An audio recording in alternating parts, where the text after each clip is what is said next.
Hello, my loves. Welcome back. I'm so excited to introduce you to Justin. He is with Jasper. This is an incredible air purifying company that is doing such good, important work. And we're going to dive into why. Like, why is it so important to have our homes be a sanctuary? And one of those components we really need to get right is our air quality. And so we're going to go into some of the ways that we don't realize maybe that our homes could be sources of pollution, and how the product that you guys have developed is so powerful at supporting and cleaning out what does not need to be there so that we can feel vibrant. You guys, you don't even realize how much your health might be struggling just from what you're breathing in. And so if we can't control what's happening on the outside, but we can control what's happening in our homes, this is of utmost importance to me. So thank you for being here. Thanks for having me. It's a pleasure. Yeah, pleasure. So tell us some of like the maybe your background story. Sure. Why did you even get into this? And then we'll get into like what are the toxins to know about. Yeah, happy to. So my background is in basically like environmental, we call it environmental consulting. So this is where we would go into homes, actually people that often were feeling sick or feeling off, or like, they didn't quite know what was going on, but they felt like something was wrong in their homes and they didn't know what it was. So they would sort of go down this rabbit hole of, okay, I got symptoms inside, not outside, I feel this and whatever. And they'd, after, a lot of research, they would somehow narrow down that maybe it's worth testing the air quality inside their home. So then they would call us, and we would go in and basically do an assessment, like an environmental check. So this would be things like mold, dust, VOCs, allergens, chemicals like carbon dioxide, anything of that sort. And the whole idea was to get readings, get, concrete data and see, is there actually a problem with their indoor air or not? And a lot of times there was, it's a very normal situation that the indoor air is typically worse than the outside. Most of the studies that go over this are, the general consensus is that we're usually around 5 to 10 times dirtier, more polluted air inside the home versus outside. This can be a little bit surprising for a lot of people. Wow, because 5 to 10 times. 5 to 10 times. And that's kind of, to be honest, that's on the low end. Like we've seen houses that are very polluted from just like an air quality perspective, even though it's not an obvious thing. Because I think the big issue with this topic is that most people think of pollution, they think of factories and car exhaust and the very visible forefront kind of ideas. But the tricky part is that inside your home, which often you think of as a safe space, as a contained space, well, the problem is that a lot of times we overdo it with how contained it actually is. So it's easier for pollutants and contaminants to build up inside of your home. And again, it's also because most of the stuff you can't see. Right. You can't see chemicals in the air. You can't see mold spores that are visible. You can't visibly see when carbon dioxide is very high. These are just some of the issues that we find with indoors, but when you have the combination of them, it can lead to your indoor space being actually quite the opposite of a sanctuary. It's almost like a big detriment to your health, but you don't often realize it. And it's only after suffering for a while or just feeling like something's off and, after enough research that people would say, maybe I should test my air. So that's where we would come in. And again, kind of circling back, sure enough, we often found that indoor air was quite polluted. People would be surprised with how much mold they had or how high their chemical levels were, how elevated their carbon dioxide was. So it was a very awakening moment for a lot of people. They Wow. get that light bulb, that kind of spark. But the good news then is that at least, the first step is education. Now you know what's going on. And then from there, you can at least give some concrete points of here's how to reduce the elevations. Here are the steps you can take, whether it's simple things versus a bit more complex. Usually there is a solution of some kind. Yeah. And so that's what we were doing. And it can be simple. I had a client that was going through our juice cleanse. She did 19 days of a juice cleanse and was still coming in with like the stuffy sinus. And I was like, that's not right. And so I went to her home. As soon as I walked in the door, I was hit with this smell of chemicals. And I was like, what is that? And I followed the trace and I went right to her laundry room, and it was her dryer sheets. I could smell them. And she was walking by this like intense zone of dryer sheet smell. Yes. And then sleeping in it, right? Because she's washing her sheets in it. So she's waking up every morning like stuffy. And I said, can you read any of those ingredients? I took the dryer sheet box and I was like, read them. She couldn't pronounce a single thing other than like lavender scent, right? Sure, The sure. rest was like these 15 character long words that you can't even pronounce, all chemicals. And it was so toxic. And as soon as she got rid of that, right? Exactly. The body responds. Yes, that's the good news. So that's the thing is even if people suffer for quite a long time, usually there's very simple fixes that you can make. Yeah. And it's interesting too because there's this very big misnomer of what are called, air fresheners, which usually is a complete opposite. Like for example, those plug-in Glade, or kind of scented things where it makes what's supposed to be a pleasant smell. But what we actually like to call it is it's definitely not freshening the air. There's nothing good being added. It's really what it should be called is air makeup. All it's doing is hiding other things. We see a lot of cases, especially in the real estate transaction world, where somebody's selling a home and they've like had a bunch of mold, and instead of cleaning it up and trying to detoxify the air, it's we'll just put some air fresheners and you'll cover up the musty smell and it smells like roses or whatever the scent is. Wow. But all you're doing is you're not cleaning the air, you're not freshening it, you're just adding synthetic fragrances. You're just adding more chemicals to the space. Everyone will have a different reaction, of course. Some people don't react much, other people very sensitive, but it's not the things that they're thinking of. They're not really thinking this thing is not going to harm me. But some people that have a sensitivity, like like your friend there, a scented product like that can really set them off. Her husband loved the smell. Loved it. Yeah. Like fought to keep the dryer sheets. Right. Yeah. We'll see that a lot too, because it's where often one family member responds very differently from the other. Right.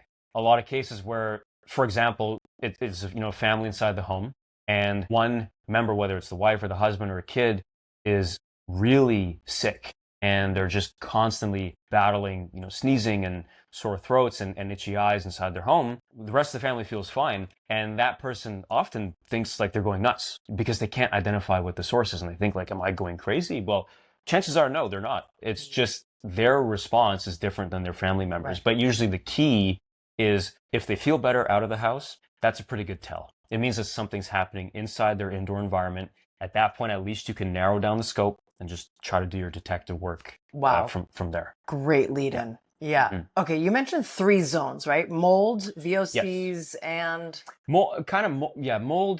Mold and particulates is sort of a big one, I'd say, like physical particulate matter. VOCs, which of course is like that's volatile organic compounds, so chemicals, any kind of off-gassing scents like that. If you were going with sort of the 3 categories, the third one I'd say would be CO2, carbon dioxide. That's the one. Yeah. Thank you. And there's obviously a lot more involved with indoor air, but you can usually break down the trouble parts between those 3 components. So, let's start with mold. Mold is found everywhere. So we always want to make it very clear. It's not the question of does your house have mold? It's the question of what kind and how much. Because a healthy home will have regular, everyday mold, relatively low amounts comparable to the outside. If that's the case, then you're good. And the way that we would measure that is you would take air samples both inside and then outdoors for a comparison. So your outdoor sample is kind of like your control. That tells you what kind of mold you should have. Because, basically, every time you open the front door to go outside or just, take a walk, or even if you open a window to get fresh air, mold spores will come in. So this is a very normal process. And it is good to open the windows because you do want to have fresh air. But from that, mold will come inside. So when you'd measure the indoor versus the outdoor, it's just seeing, are the species, overall, do they match up pretty well? Are the levels fairly similar? If so, excellent. Then you likely don't have a mold problem in your home. Okay, so you don't have to go ripping out walls? Not in those kind of cases, no. And we would say even when you have higher levels, like elevated, that's often a bit of an overkill as far as the whole gut job. There have been a few times where we would see, we do our inspection and like, okay, there's visible mold all over the walls, all over the baseboards, behind the sink, behind the laundry. The levels inside, like the air samples, are very elevated compared to the outdoors. Like we're talking, a normal home might have spore levels, and they usually measure spores per cubic meter. So you might have a few common species of like a few hundred spores per cubic meter. That's very normal. And the outside is similar. You're good. But we would see some cases where the outdoor mold was maybe, a few hundred, maybe 1,000, and indoors was hundreds of thousands. Wow. And you'd see it all over the walls and stuff. We'd say, okay, this is where you probably want to consider a pretty significant remediation.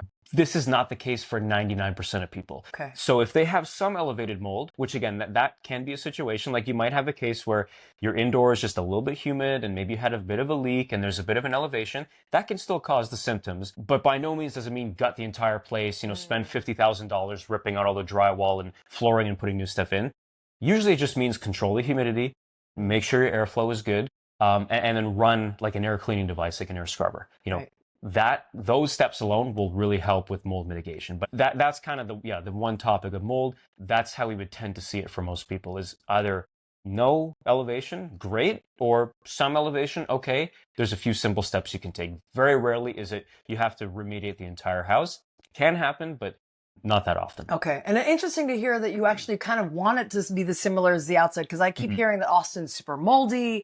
And so I would think the desire is to reduce the mold on the inside as much as possible. For sure. And absolutely correct. I mean, you want as little as possible inside. Ideal situation is your indoor mold is less than the outdoors. Because if so, fantastic. That means that you're good from a mold perspective. You have the normal, there are basically, I think, over 100,000 species of mold out there. There's tons of them. In most mold testing, you will tend to find, for healthy homes, the same probably 8 to 10. So if you're seeing those and they're at a normal amount, less than the outdoors or similar, that's all good. It's, again, where they start to go above the outdoor levels there that it's a problem. And the thing is, the reason for this is because you don't really tend to react to mold outside, because the outdoors is actually a pretty good air purification system. There's wind, there's rain, there's weather patterns. You don't have spores that kind of accumulate in a way that you inhale them and you sort of get bombarded with them. Right. But when you're inside your home, because your home is typically very airtight, once they're in there, it can be tricky to remove them. You can't really destroy a mold spore. You have to capture it in some way, which is usually by like an air filtration device, or if you ventilate it well, that can kind of help spread the impact, the load a little bit. But obviously the ideal thing is don't grow any mold inside, which means watch out for leaks, control your humidity. I'd say also, if we're talking about the topics of air quality, you could label humidity as a fourth one, just because it is a very important one from indoor air. You don't want it to be obviously too humid, because that can lead to mold growth. Right. And the key number to watch out for is about 60%. When your relative humidity inside is above 60%, not a guarantee, but the chance for mold to develop goes way up. So make sure it's not too high. Conversely, make sure it's not too low, because if your humidity is too low, dry throat, nosebleeds, other issues that can come up as well. So there is a sweet spot, which usually we would see around low 40s to maybe 50%. If you're there, you're golden. That's a very healthy humidity range. Are there any other symptoms in terms of mold exposure that people should be aware of? I know, I have friends that are just exhausted, depleted, really tired all the time. Like, it drains your energy. Anything else that they should know of? Sure. So the tiredness can be one, definitely. When you have, it depends on the person, but some people will have a lot of fatigue when they're constantly kind of in a chronic mold state. The obvious ones would be your kind of allergy reactions. So, whether it is the runny nose, the itchy eyes, the sneezing, the coughing. Some people do have more sensitivities, like, for example, skin. You can actually get hives, things like eczema, other issues that you wouldn't necessarily tie to mold. Right. But if you have skin sensitivities, some people may react in that way. So if you're suddenly getting hives and you don't normally get that, that could be a mold trigger that's causing that. The other one would also just be those who are more immunocompromised or have like asthma or other pre-existing conditions. If you're really finding like asthma attacks are ramping up much more than you're used to, or just other issues like that, that can be a sign as well that something acute has happened in the environment. Like, it could be a very recent mold growth that's setting it off. So the main thing that we'll always say, listen to your body, because your body knows what's best. Your body knows your environment. It will respond if something's going on. I read a report once that EMF will actually magnify the mycotoxin release. Is that correct? I had heard this. So I actually had heard this a few years back. Truthfully, it's not something we have explored yet, but I'm interested in learning more, because I have heard this, that it's like 1,000x. That it can cause the microbial activity to increase or accelerate. So I don't have specific info on it, but I have heard it. I am very interested in learning more of kind of what species as well might be set off from this kind of thing. It's just one of the long list of reasons why I advocate unplugging or turning off your router as often as possible. If you're not home and you're not using it, turn it off, right? Especially at nighttime, obviously for sleep purposes, but Sure. even during the day, like why add to these guys' if Right. you can avoid it? For sure, for sure. And that's also what we try to boil things down to, is kind of like the simple fixes, Yeah. right? There's so many simple fixes of whether it's that, whether it's just if weather outside is good, open the windows, get a cross breeze. One of the other big contributors to mold as well is stagnant air. We see a lot of cases where the air inside a home was very stuffy still. That's a huge one for mold growth. It's often, those kind of left alone damp corners in the basement where there's no air. That's where mold can often, you see it develop a lot. So get your air moving across the space, ventilate your home. If you have it built into the HVAC, like an HRV or ERV, that's a heat recovery or energy recovery ventilation unit, like they call it an air exchange device often. If you have one, use it, because that's a really good way to mitigate potential mold growth as well, combined with keeping humidity down, combined with keeping overall moisture inside your house low. There's a lot of things that can go into these issues kind of propagating. How often do you think people should clean out their air vac? Like clean the ducts in HVAC? Yeah. Sure. Every couple years is not a bad idea. Every Okay. 2-3 years. Get a good thorough cleaning. Got it. And I'll say, like, if you get you sometimes get those like scam calls of duct cleaning for $99. Don't do that one. Find a reputable company. Yeah. They'll come in, they'll set it up properly, they'll do the vacuuming. If they do it with a HEPA vacuum outside the vents, even better, because what can happen is that when you clean the ducts, it can blow out particulates that have settled inside there. So you do want something that can also clean the air and clean the floors as well after the work is done. Makes Just make sense. sure you don't have lingering stuff that's getting kicked up again. Right. But yeah, every 2 or 3 years is good. Make sure you also change the furnace filter. This is an obvious one, every 2 or 3 months, depending on your home, the size, your outdoor pollution, that kind of thing. But just simple stuff like that can go a long way. Okay, let's go to VOCs. Yeah. Can we start with the symptoms so people know, like, okay, this is something I need to pay attention to? Like, what might they feel? Sure. Feeling? Yeah, so VOC, VOC, volatile organic compound, a very wide range of these will be in the home. And often they're, you could say, like kind of synthetic, man-made sources. Other times they're more natural as well. VOC is really just an organic compound. Typically a carbon-based compound, but you can have like things like sulfur ones as well. Really going to be anything that is a elevated amount of VOCs will, not always, but it can set you off in terms of, sometimes it's similar to mold. So it may just be you could have trouble breathing. You may just have like kind of that, itchy throat feeling, sneezing, because ultimately it just means there's more chemicals in your space than you would want to have. And those chemicals are airborne. If you've done something like a recent renovation, painting, off-gassing from the glues in the cabinets or the baseboards. A big one actually is formaldehyde. We do see this one come up quite a bit. Formaldehyde is in a lot of glues and a lot of paints and a lot of carpet backings. Also smoking is a huge one. It goes without saying, but don't smoke. Like secondhand smoke, one of the main chemical components of that is formaldehyde. Also the vapes, Yes. formaldehyde, Yes. and packaging. So Yep. open your Amazon packages outside. Yes, if you can, heard for this? sure. Yeah. I have heard that. Depends on the glues and the tapes that are being used. It also depends on the product that's inside the box. But yeah, if you can do so in a way where you are in a more ventilated space or outdoors, all the more power to that. Because you're just minimizing stuff that's being brought into the home. Yeah. So yeah, formaldehyde, VOCs, that is a big one. But some of those symptoms could come up kind of similar to mold. It could be things like headaches too, depending on your sensitivity, just trouble breathing. Yeah. There is a condition called multiple chemical sensitivities, like MCS. So this is just where your body really reacts strongly to, even if it's not a lot of chemicals.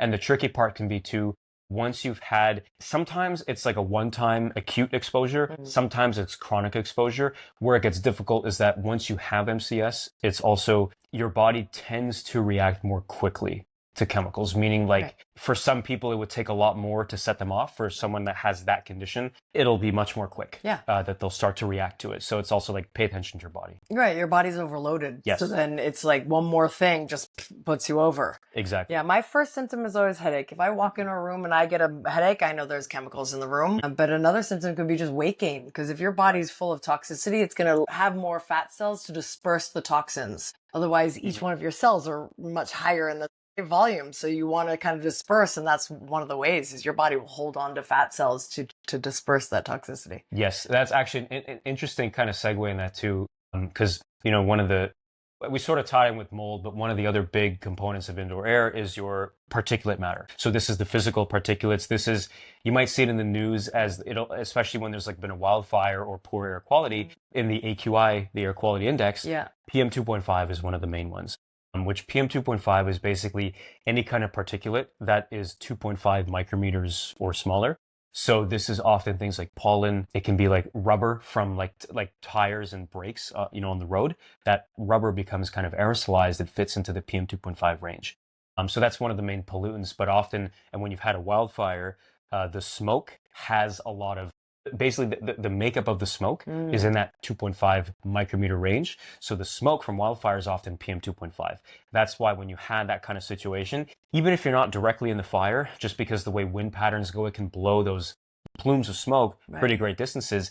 The PM 2.5 in a wildfire zone and outside of it can go up quite a bit. What I'm also tying this back to, because you mentioned the weight gain, there have been studies that have shown that being in prolonged PM 2.5 like elevations have actually led, there have been some correlations to weight gain, not just weight, because weight gain, I mean, it could also be like muscle too. I mean, there's a lot of factors, but this weight gain was specifically tied to waist circumference. So just fat cells, exactly, that's storing. So it's very interesting links. And you can, especially unfortunately in also the more developing parts of the world, PM 2.5 is often higher from industry. So you can see more of this stuff correlating as well. This is one of the things that I teach in the cleanse that people don't like, is that we take smoked foods off. Okay, You don't want to breathe it, you don't want to eat it. Yes. They're carcinogenic and toxic to the brain and the body. Yes, that's an interesting one. And actually on the topic of food as well. So this is an interesting scenario when you cook. Now, obviously almost everyone cooks indoors. Like this is very normal. We have very nice kitchens these days. But you kind of think about it, the idea of cooking indoors as far as the human species, like how far back we go, it's a relatively new concept. Yep. And the thing is, true, there were some kind of indoor, might have like indoor spaces or communal spaces that we cooked, but our indoor spaces back when this process started are not the way we had now, where they're very airtight, sealed up homes. So you had airflow, you had ventilation. Right. So the idea of like cooking your meals indoors on heat in the homes that we have now is a very relatively new thing. And what's interesting is that when you cook something, especially like meat or protein, on a pan, like a cast iron pan, which a lot of people in the health space do, right? You get your organic steak, your grass-fed steak on the cast iron, on your gas stove. The high heat and the protein combines to actually create what are called PAH, which are polycyclic aromatic hydrocarbons, the same compound from a wildfire. So it is very intriguing. Now, obviously not nearly the same damaging effect in terms of the scale, but it is the same compound. It's the same thing that's in your home, and you wouldn't really think of it on your stove. And that stuff you're smelling and the stuff you're seeing from the cooking, and then you're eating the same stuff, and then you are consuming it. And I will say, full disclosure, I love steak, and that's not going to stop, and the meat, but just something to think about. So no, this is one of the reasons we advocate a plant-based diet, is for this reason, because you are consuming that. That is the one time that I see the Jasper go nuts, is when we open the oven door. Yes, absolutely. After we bake some breads or some cookies, we open that door and the Jasper will go into like red zone. And I never see it in the numbers that it, like normally it's in like 4 to max 10. For sure. It's at like 75, 80, 90, like it goes nuts. For sure. And just for some context too, so the Jasper, what's being referred to as the number on it, that's actually the mass of PM 2.5. So the sensor for it is PM 2.5, just again, because that's usually the most prevalent range of indoor air pollutants that you want to look at, just from a health perspective. And so the Jasper, actually, like the background of it, was designed for wildfire restoration, because basically our founder, Michael, he used to do wildfire restoration, mold remediation, all that kind of stuff. And the problem is, once the work was done, they were just finding that the air would still often be polluted inside the home, even after it was cleaned from a wildfire, because those outdoor pollutants and the smoke linger for so long. And the tricky part was that the market air purifiers were just very small. They didn't really do a whole lot from cleaning the air. So we wanted something that was big, that was powerful, but also quiet. So that's actually why we call it an air scrubber for your home, because it is more like an air scrubber, the industrial device you use after a fire. Those things are really good at cleaning the air, but they're very loud and they're really very ugly. Whereas, the Jasper is sleek, it's nice to look at, but it also cleans the air because it moves such a high volume. What we wanted was something that responds well to wildfire smoke, And that's why often when you're cooking or open the oven, again, same kind of particulates, same sort of particulate matter that you get from wildfire smoke. So it's getting set off very fast because it's picking up, it doesn't distinguish like, oh, you're cooking versus that's a wildfire. It just knows particulates PM2.5 ramped up, time to ramp up the fan. The display goes red because there's so much more pollutants that are in the airspace there. Wow. I will commend you guys on creating such a silent system. I've never heard, you don't hear, unless it's in the red zone, right? You don't hear it. For sure. For sure. Well, and that's the big thing too, because you need something that, kind of going back to the home as a sanctuary, you don't want something that's disturbing the peace. You need something that is working well, but is also quiet until it needs to kick up. That's when it's like, hey, your air is polluted. You need more noise trumps having quieter but more polluted air. It's got to be louder because it's the fans running a lot more, but then it goes back down once it's sensed that it's gone. And that's why the thing is, most of the time though, even when it's running at the low setting, because it's such a large device, it's still moving a good amount of air. Like at the quiet speed, it's moving the same amount of air often as those smaller ones at their top speeds.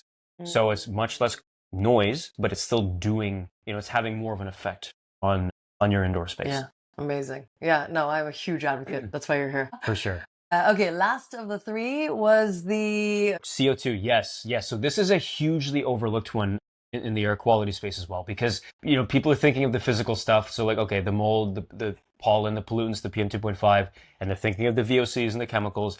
They're not thinking of the CO2. CO2 is a measure of the ventilation in your airspace. So it's basically a tracer for how well or how poorly the air is ventilated, how well it's circulating or exchanging inside your space. And the main thing too is that the CO2, people kind of get a little confused because we would take measurements like in the our consulting work, and we'd see that CO2 is quite high.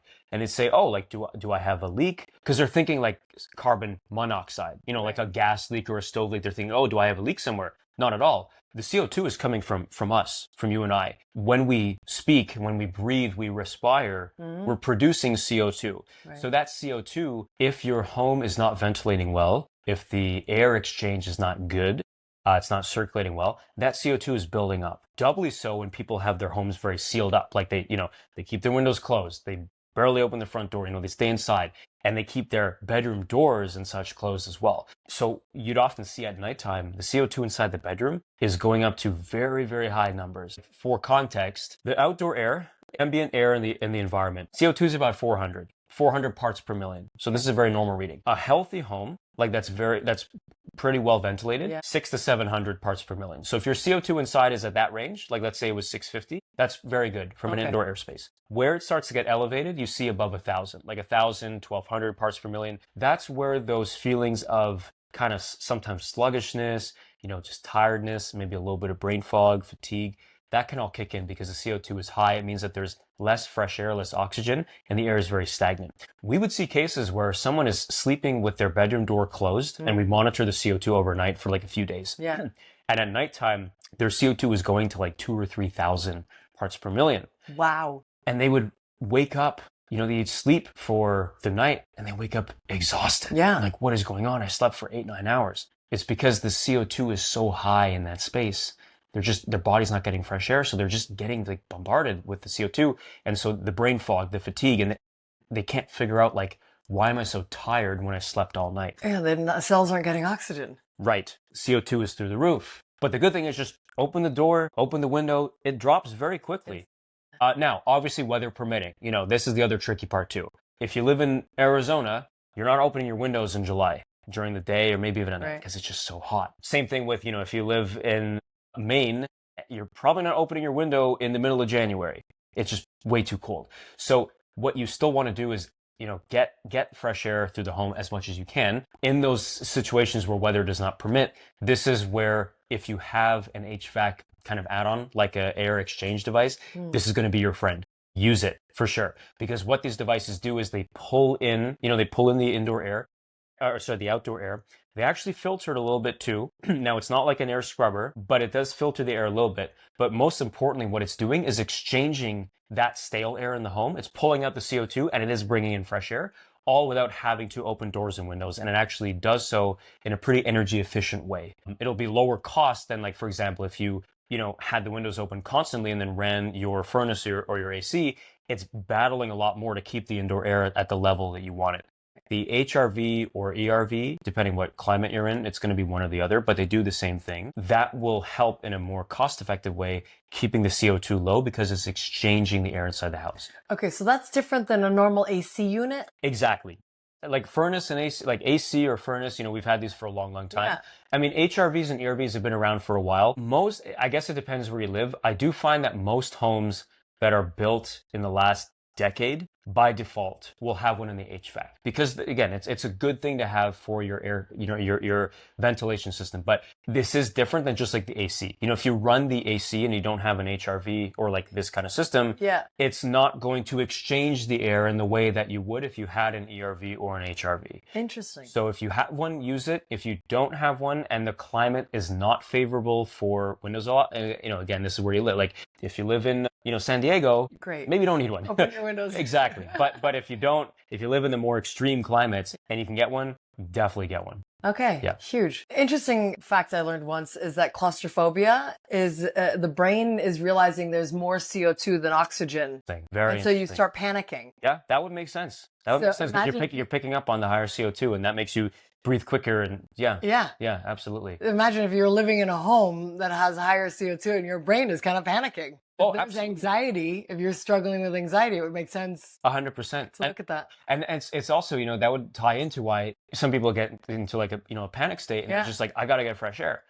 Well, that's your body, even if you're not directly correlating it, like you don't know that it's CO2, but that's your body telling you, you need oxygen right now. You're in too much CO2. So it would make perfect sense. And especially if you're in a place that's not well ventilated, it's like your body's just saying, I need to get outside. Another interesting, actually, a little experiment we did, we tried this a couple of years ago.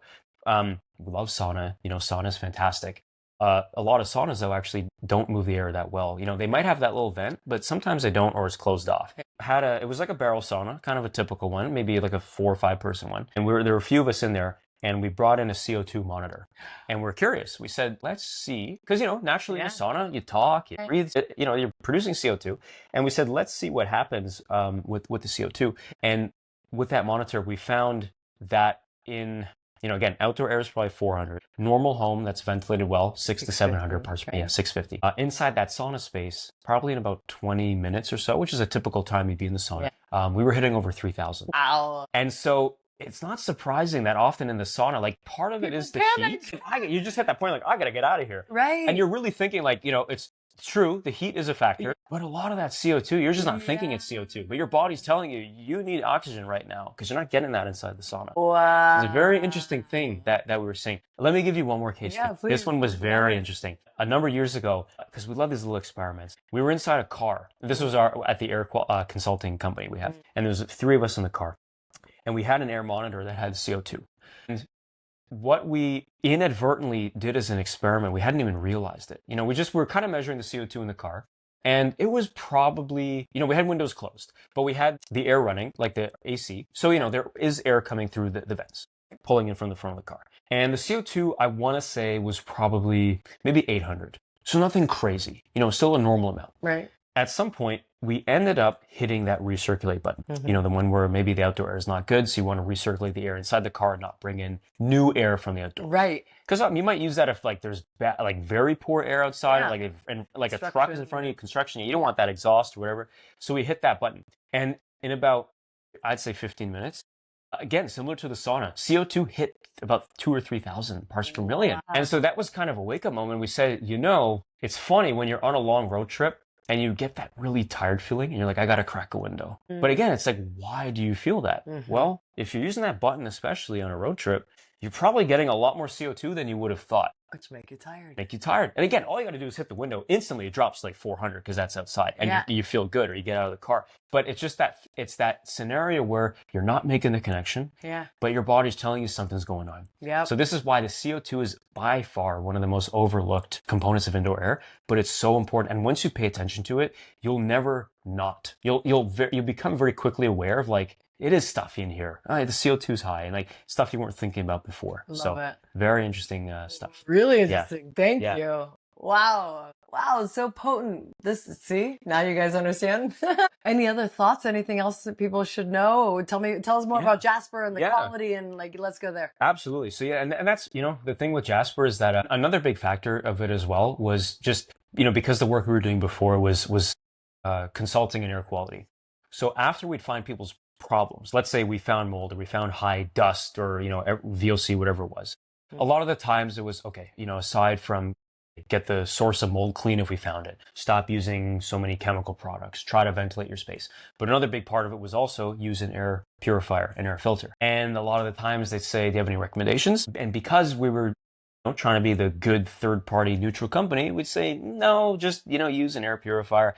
And we realized after that, this is no good. If you have a good solution, just say it. It's much better to provide a good answer than to try to be unbiased and this kind of thing. Because we just say, again, any air purifier. Well, there's some air purifiers that are this big. There's some that cover an entire wall. So it's not just get an air purifier. Like some of those, and often the ones that you'll see, like the most popular ones, like are on Amazon for $99. That'll maybe clean your walk-in closet, but it's not going to do much else. Like unless you're running it on high in your bedroom, like maybe it'll help a little bit. But it's not doing a whole lot from an air cleaning perspective. And so with the Jasper, again, just going back to kind of the origins, but also our work in the environmental space, you need something that is effective. You need something that's big. You need something that is also quiet, but is still effective. You need something with a big filter too. So where we differ from a lot of other purifiers, and why we call ourselves more of a scrubber, is the size of that filter. So most air purifiers, the filter itself, the thing that's actually pulling the air through and cleaning the air. Like that, mine at home is this big. Yes, maybe a square. Disc. Yep, probably smaller than your furnace filter. Yeah. Maybe half a pound at most. The Jasper filter, number one, it's cylindrical because the Jasper cylinder. Cylinder means more surface area. More surface area means more room for capturing particulates in the airspace. You have more room before it accumulates, too much debris. And the other thing is that filter is 4.5 pounds. So it's on average at least 10 times heavier, larger than your average air purifier filter. So what this means is there's a lot more room for particulate capture. There's a lot more longevity of that filter lasting, even in a highly polluted state. Some people, they'll take it out after 6 months, which is generally the time frame you want to change it. It's caked with stuff, just full of things. We've also seen other cases where if somebody has multiple Jaspers, they're actually relatively clean, just because their overall airspace is over time is being taken care of. They're not having too much settled particulate, too much dust. That also depends if they have carpets, if they have pets, how often do they cook indoors, how big is their home. There's a lot of factors. But the main thing is just ultimately boils down to the size and strength of the filter. Because of that, it's able to move a lot of air. The fan is strong, so it moves a lot of air through that filter. But it can also do so on the lower settings quietly, but still move a good amount of air. So that's what we're saying, how it will do a lot more than those smaller devices. Because you don't want something that's disturbing the peace all of the time. On the other hand, though, what's really cool is some people like white noise. And in that case, it's awesome for sleep. Because in that case, you put it inside your bedroom, and your bedroom is typically a relatively small space compared to your home. So it's easy to really dial in the air quality from that perspective. But you can run it high, and if you like white noise, you put it on speed 2 or speed 3. Now, for an average bedroom setting, like let's say you have normal 8 or 9 foot ceilings, and you have your bedroom's maybe, 10 by 12, 12 by 15, whatever. Well, if you run a Jasper in your bedroom at the speed, let's say 3, you can turn the air over inside that space probably every 8 to 10 minutes. So that means that any kind of pollutants, whether it's mold spores or dust or pollen, dust mites, what have you, anything, in a 10-minute span, almost all of that is being cycled through that filter. And if it's not getting, if by chance it bypasses, because obviously a HEPA filter is not 100% effective, but it's supposed to be, the technical term is 99.97% effective, down to 0.3 microns. So let's say that some of those pollutants they go through in that first pass, chances are they get caught on the second pass. So which means that your air gets in a supercharged clean state. Wow. We've done the readings too, where we take a particle counter. This is a device where, to be honest, is actually more expensive than the Jasper itself. Like these can be thousands of dollars. They're meant for measuring very specific clean, like for a clean room or a surgery room, they need to check the air and how polluted it might be. So particle counter is measuring total number of particles usually it's per cubic foot. Okay. Average bedroom, to give you some quick numbers, average bedroom with no air filtration can be 800,000 to 1 million total particles per cubic foot. So there's a lot of stuff. Wow. Again, this is everything from mold spores, dust mites, skin cells, hair follicles, even things like insect parts. Like there's a lot of stuff you don't think about, but they're all part of your indoor air. Pet dander, whatever it may be, all these total particles are making up that amount of air particles per cubic volume. Big foot. When you run a Jasper inside of a bedroom, on average, we're seeing probably about a 95 to 99% reduction. So let's say 1 million particles per cubic foot goes down to about 10,000.